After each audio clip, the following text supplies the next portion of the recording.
නීතිය හරියට ඉටු වෙනවද නැද්ද කියන එක විතර අපේ පරීක්ෂාව. හැබැයි මීට කලින් මොකද සිද්ධ වුනේ? බලයේ තියෙන අය ආරක්ෂා කිරීම සඳහා තමයි ආණ්ඩු මැදිහත් වුනේ.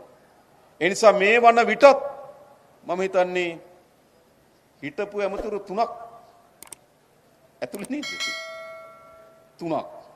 තව පොලිමක් ඇති කියලා මං හිතනවා. මම දන්නේ නැහැ. තව පොලිමක් ඇති. ඒ කියන්නේ මොකද්ද?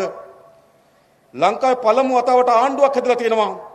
අපරාධ කරපු කෙනාක් ඉන්නවනම්, වංචාවේ දූෂණයේ යෙදුණු කෙනෙක් ඉන්නවනම්, තරාතිරම නොබලා නීති විහිට වෙන රාජ්‍යයක් හදලා තියෙනවා. දැන් මේ පළාත් පාලන මැතිවරණ තීරණය කරන්න ඕන කුමක්ද? අන්න ඒ ගමන ඉස්සරහට ගෙන යනවාද? එහෙම නැත්නම් යලි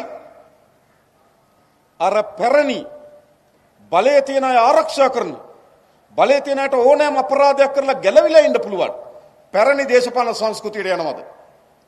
ඕක තමයි ඒගොල්ල නියෝජනය කරන එක. කලින් කියප එක තමයි අපි නියෝජනය කරන පිළ. එඳා මේ රටේ ජනතාවට සුගතිදායි පිළ කුමක්ද? මේ රටේ අපේ දුවදරුවන්ට අනාගතයේ විශ්වාසවන්තදායක හදන පිළ කුමක්ද? නීතිය විධානයේ ආධිපත්‍ය නිසි පරිදි තහවුරු කිරීම සඳහා කැපවී තිබෙන ජාතික ජනබලවේග නියෝජනය කරන පිළ තමයි මේ රටේ ජනතාව තෝරාගත යුතු පිළ. අද මොකද වෙලා තියෙන්නේ? අපි සැලකිය යුතු ප්‍රමාණයකින් ආර්ථික ස්ථාවරභාවය සකස් කරලා තියෙනවා. ඒකේ සංඥා ගොඩක් තිබෙනවා. පෞගේ දෙසැම්බර් මාස 21 වෙනිදා අපි ණය පොතුවගත කර ගැනීමේ වැඩසටහන මුළුමනින්ම අවසන් කරා. ඒ කියන්නේ නිල වශයෙන් අපේ රාජ්‍ය බංකොලොත්භාවයෙන් නිදහස් වුණේ පෞගේ දෙසැම්බර් මාසයේ 21. ඊට පෙර බංකොලොත් අපි නිල වශයෙන් බංකොලොත්භාවයෙන් නිදහස් වුණා.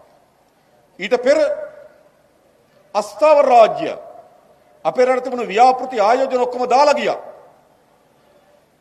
කටුනායක ගුවන් තොටුපළ සංවර්ධනය කරමින් හිටියේ ජපන් සමාගමක් බංකොලොත් වුණා, දාලා ගියා.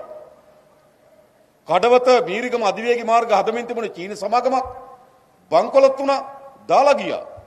තෙල්දෙණිය ජල ව්‍යාපෘතියකට ආධාර දුන්නේ චීන සමාගමක් බංකොලොත් වුණා, දාලා ගියා.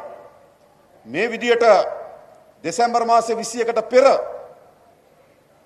අපේ රටේ ජපන් ආණ්ඩුවේ ණය ආධාර සහිත ක්‍රියාත්මක වුණු ව්‍යාපෘති 11ක් දාලා ගියා. දැන් මොකද වෙලා තියෙන්නේ? අන්න බංකොලොත් භාවයෙන් නිදහස් වුණා.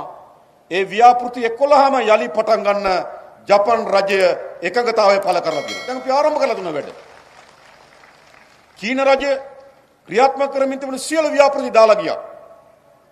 නැවත එම ව්‍යාපෘති සහ අලුත් ව්‍යාපෘති 76ක් යලි ආරම්භ කරන්න එකඟතාවය පළ කරා ස්ථාවරභාවය.